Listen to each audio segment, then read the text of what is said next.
السلام عليكم ورحمة الله وبركاته. ازيكم يا حبايبي؟ عاملين ايه؟ يا رب تكونوا بخير. بصوا بقى، ده تاني يوم كده وكانت برضو اختي عندي وقعدت مترددة كتير قوي. طب اعمل اكل ايه؟ اعمل اكل ايه؟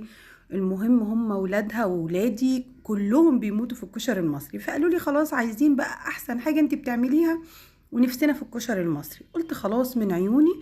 المهم كنت مخمرة من قبلها الحمص اللي انتوا شفتوه معايا ده، حطيته على في مية فترة من الحنفية وخمرته من بالليل لعند الصبح.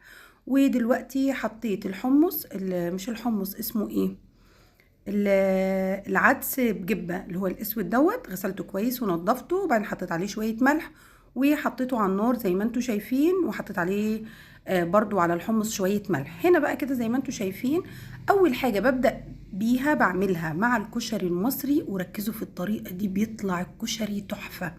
اقسم بالله احلى مليون مرة من اي محل بره ممكن تدوقوا او تاكلوا منه الكشري. بس خليكم معايا كده وعشان تعرفوا انا بعمله ازاي واحده واحده. جبت زي ما انتم شايفين كام بصله كده معايا وقشرتهم وبدات اقطعهم زي جوانح كده زي ما بيقولوا، او من الجنب كده زي ما بيشوف، مش طرنشات، العكس.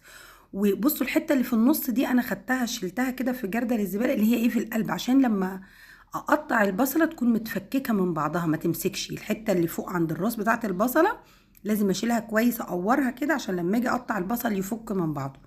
زي ما انتوا شايفين فككته كده معايا وولعت على النار. هنا حطيت الحله وولعت عن كان فيها ميه كنت عايزه انشفها.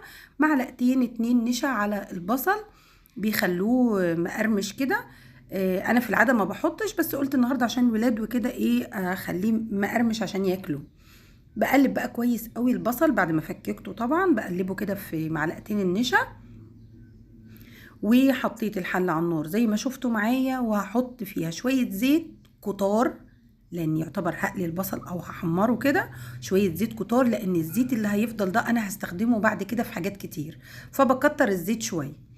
زي ما انتوا شايفين بدأت البصلة معايا تدبل، وطبعا احنا لسه بدري قوي بقى على مرحلة ان البصل يتحمر معايا. انا طبعا بقطع لكم بين لقطة والتانية عشان ما اطولش عليكم الفيديو. زي ما انتوا شايفين البصل بدأ يتحمر، بقلبه على طول ما بسيبوش عشان ناحية تتحمر وناحية ما تتحمرش، فمش هينفع معايا، لازم ايدي فيه على طول واقلب البصل كتير. دخل كده بقى في مرحلة التحمير خلاص ووصل للدرجة اللي انا عايزاها. هبتدي بقى اشيله من الحلة في طبق كده زي ما انتوا شايفين، ولو على مصفى كمان يكون احسن عشان لما بحطه فوق بعضه في الطبق بيعجن. ولو حطيت تحته مناديل برضو مش بيعجن، بيطري. لكن لو حطيته في مصفى بيكون احسن، بس انا في الوقت ده كنت مستعجله بقى فقلت خلاص مش مشكله، انا بقول لكم انتوا يعني. فشلت كل بقى البصل منه زي ما انتوا شايفين كده معايا، وهبتدي ايه، ادي البصل معايا سمعتوا الصوت في اول الفيديو بيقرمش قرمشه رهيبه. هحط عليه بقى شويه قلت لكم على الخلطه دي كتير قوي انا مش عايزاكم تزهقوا، اللي هي شطه على كزبره على كمون على شويه ملح بطحنهم في الخلاط. بستخدم الخلطه دي في حاجات كتيره قوي. المهم معايا ادي الحله كده، جبت بقى حله صغيره عشان اعمل معايا الصلصه. هنزل بقى بشويه زيت من اللي انا عملتهم دول. هاخد كده شويه من البصل اللي تحت كده معايا، وهبتدي بنزل بقى ده التوم اللي انا مفرزاه معاكم، هنزل بمعلقتين توم حلوين كده، معلقتين صغيرين ها. وهبتدي احمر التوم ده في الزيت اللي مكان البصل. بفكه واحدة واحدة عشان هو متجمد معايا، وببتدي ايه، طيب لو المية بتاعت الحمص دي خلصت مني بغلي مية وبحط عليه. ونفس النظام في العدس بجبة، انا ما بسويش العدس بجبة قوي يا جماعة، مش بخليه يتهري، فدايما هو ما بياخدش وقت كتير، دايما خلي عينك عليه وهو بيتعمل. نزلت بمعلقتين صلصة عشان تدي حمار كده للصلصة معايا، او للتسبيكة بتاعت المحشي، بتاعت محشي ايه، بتاعت الكشري المهم نزلت بمعلقتين صلصه على التومه على طول في الاول. لو انتي بتحطي صلصه مش حابه تحطي صلصه وتحطي طماطم مضروبه في الخلاط خلاص انزلي بالطماطم، لكن الصلصه الاول انزل بيها على التوم. معلقه اللي هي الخلطه الشطه على كزبره على كمون، شويه ملح صغيرين طبعا بندوق ونظبط بعدين، شويه كمون، شويه بابريكا، ولو سنه فلفل اسود صغيرين. بصوا انا اتقلب مني البابريكا على البوتاجاز بس مش مشكله هغسلها بعدين. وهنا بقى نزلت بالطماطم المضروبة في الخلاط كده زي ما انتوا شايفين، طماطم تقيلة وحمرة معايا حلوة. وانا حبيت احط صلصة عشان تحمر اكتر والكمية برضو تبقى زيادة معايا. شطفت بقى الشفشق كده وحطيت الشوية اللي كانوا فاضلين فيه، وهسيبها بقى براحتها تتسبك على النار. يبقى انا كده يعتبر خلصت من ايه، حاجتين تلاتة كده بتوع الكشري. شايفين بقى اما بتبتدي تقل شوية كده معايا، هوطي عليها النار واسيبها شوية تاخد راحتها.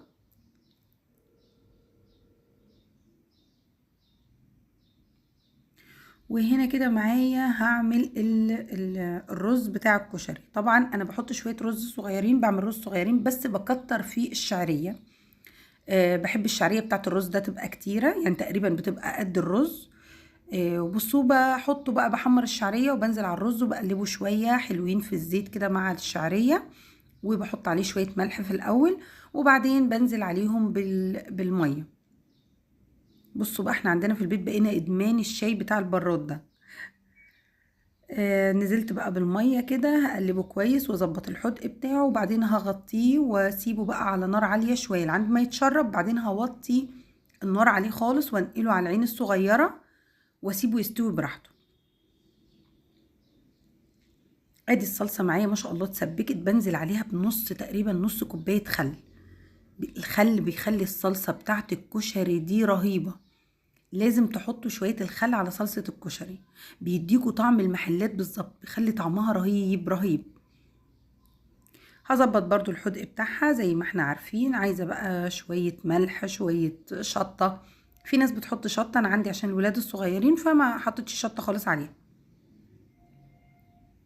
وكده تعتبر الصلصة جاهزة معايا. بعد ما بحط الخل ما بخليهاش تغلي كتير، يعني بتاع 5 دقايق بالكتير قوي او اقل كمان، وبعدين بطفي عليها عشان الخل ما يغليش كتير ويغير طعمها.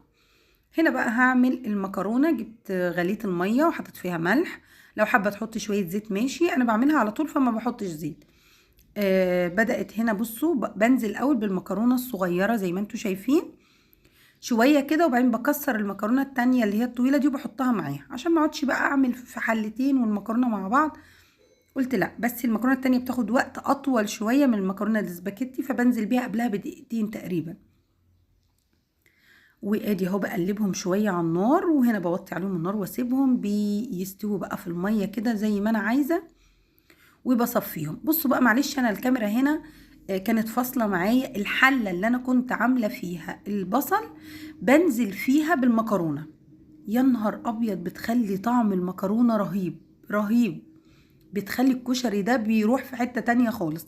هنا كده بحط شويه الزيت اللي كانوا باقيين من مكان البصل وبنزل عليهم بالمكرونه وبقلبهم على بعض كده بقى، وبحدق المكرونه دي شويه بقى شطه على كزبره على كمون زي ما انت حابه. هنا كده معايا معلقه توم كبيره وشويه شطه على كزبره على كمون وشويه كمون لوحدهم وشويه كزبره لوحدها، وبقلبهم كده شويه على النار لان عندي التوم هنا مجمد على النار كده. بفضل اقلب فيهم تقليبه اشوحهم شويه كده ريحه البهارات تطلع وفي نفس الوقت التوم يفك معايا. التشويحه دي بتخلي بقى ايه الريحه بتاعت الدقه دي بتبقى رهيبه. دي دقه الكشري يا جماعه، من احلى الطرق اللي ممكن تجربوها بيها للكشري، صراحه فظيعه.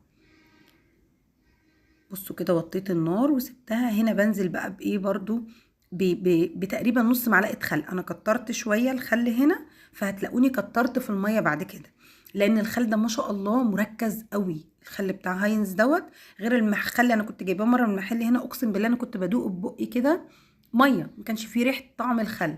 فبيفرق معاكي من نوع خل للتاني، فانا النوع ده رهيب صراحه. هي الازازه ب15 جنيه بس تعمل بتاع 5-6 ازايز من التانية.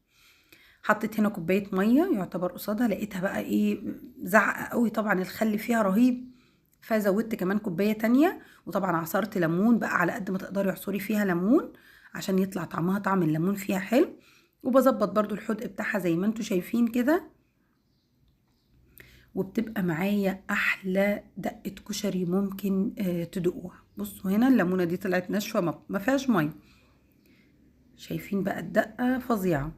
وهنا بقى بدأنا نغرف، خلاص كانوا الولاد الصغيرين جاعوا، يلا يا خالته يلا يا خالته، قلت حاضر يا خالته. الطبق الكبيرة دي بتبقى لينا احنا الكبار يعني. بحط لهم كده كل واحد في طبقه. والصلصة ما بحطهاش على الطبق على طول، بحطها، في ناس بتحب صلصة كتير، في ناس ما بتحبش الصلصة كتير على الكشري، فانا بحط كده، واللي حابب يزود بيزود في طبقه على طول. بحط شوية الرز تحت. في اوقات تانية ممكن اقلب الرز مع المكرونة، يعني ممكن احط الرز مع المكرونة واقلبه في حلة واحدة عشان ساعة الغرف يريحني.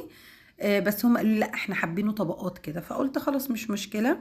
اللي حابب حمص برضو بحط له، اللي مش عايز حمص خلاص ما بحطش حمص ليه في الطبق بتاعه. بس في الاخر حطيتهم الحمص في طبقين كده في النص، برضو اللي حابب يزود على الطبق بتاعه. وما شاء الله بقى مش قادرة اقول لكم طلع طعمه رهيب رهيب بجد. انا عايزة اللي يجرب الكشري جربيه مرة واحدة بالطريقة دي، صدقيني مش هتندمي لطعمه. حتة ان انتي تقلبي المكرونة في شوية الزيت اللي باقيين من البصل بيخلوا طعم المكرونة رهيبة. حطيت بقى الصلصة معايا كده زي ما قلت لكم في النص، اللي عايز صلصة يحط براحته يعني. والولاد بقى عندي بيغرفوا كده بيروحوا يودوا للأكل. وباقي معايا ايه هنا، بغرف بقى. بصوا الولاد الصغيرين بحط لهم في طباق صغير على قدهم عشان ما يبهدلوش، يعني كل واحد طبق صغير عشان الولاد الصغيرين، ما احطش كتير ويرجعوا يبهدلوا باقي الكشري. فانا بخلي لهم ده كده وقت ما يحبوا ياكلوا ايه ازود لهم في الطبق بتاعهم يعني. كده بقى اخر حاجة معايا هنا هحط لهم الليمون زي ما انتوا شايفين كده. بتمنى بقى فيديو النهاردة يكون عجبكم، وبتمنى ما تنسوش الاشتراك في القناة وتفعلوا زر الجرس عشان يوصل لكم كل جديد. ومع السلامة.